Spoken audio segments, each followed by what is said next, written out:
FBC Kids. I hope you're having a good Sunday morning with your families.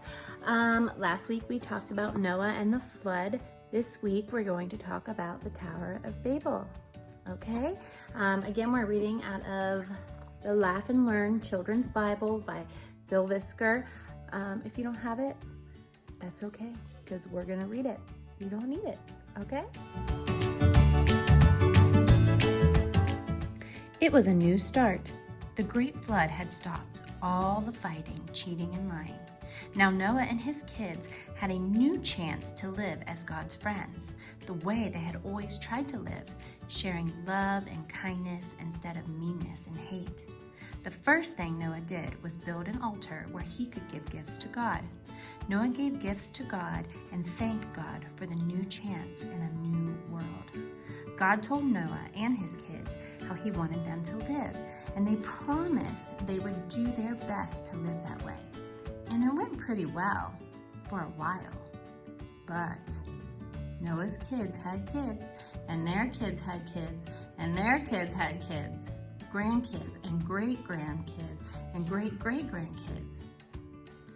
They started building houses. They started to build a whole city. They were very proud of their city. What a great city we have built, they said. What else can we build? What if we build a tower that can reach to the sky? Wouldn't that make us look strong? Building a city doesn't seem to be a big deal. Building a tall tower doesn't seem to be a big deal, but it was a big deal. What they were really saying was this: if we all live in one place, we can protect ourselves, we can feed ourselves, and a great tower will make us feel strong. Then we won't need a strong God. We will be the strong ones. Remember, God didn't want people to stay in one place. He wanted them to cover the whole world and make it like the Garden of Eden, filled with beauty, order, and plenty. He wanted his special creatures, his friends, to rely on him for safety and food. He wanted them to trust in his strength, not their own. To build things together with him, not on their own. So as these grandkids and great-grandkids of Noah began building their mighty tower to the sky, God did something very interesting. He scrambled their words. God gave them different languages so they couldn't understand each other. If they couldn't understand each other, they couldn't work together to build their towers. They couldn't work together to continue building their big city. And sure enough, since they couldn't understand each other, different groups and families wandered off from the city to live in different parts of the world, just like God wanted. Little cities sprouted up all over. The great tower never got built. So, did all the people say they were sorry for trying to live without God? Did they trust in God again, stop sinning, and start spreading beauty, order, and plenty throughout the world? Not exactly. Wherever there were groups of people living together, there was sin. More fighting, more cheating, more lying, more hurting.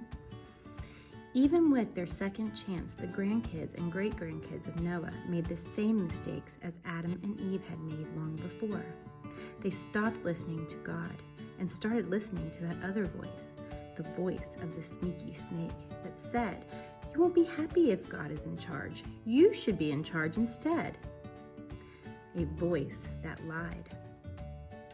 God saw his favorite creatures hurting each other and wandering farther and farther from him.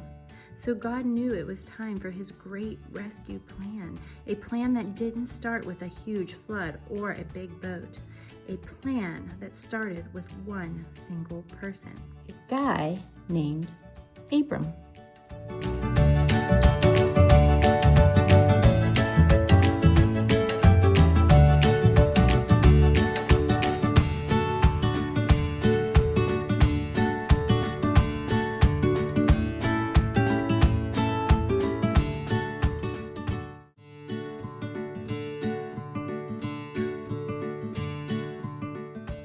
Today's challenge is to make a big tower. Instead of having a craft to do, we're going to make a tower, whether that be out of books, out of Legos, out of blocks, whatever it is you have, out of rocks. See how much you can stack up a rock without it falling down, a stack of rocks.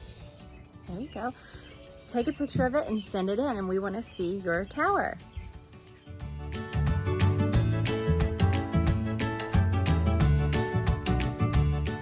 Hey, I'm here with my daughter Sadie. Say hi. Hi. And she's brushing my hair with a lawn rake. It's a toy one. It's a toy one.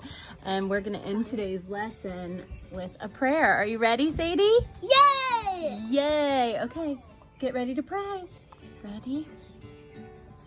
Dear God, help us to quiet the voices that say we should trust our strength instead of yours.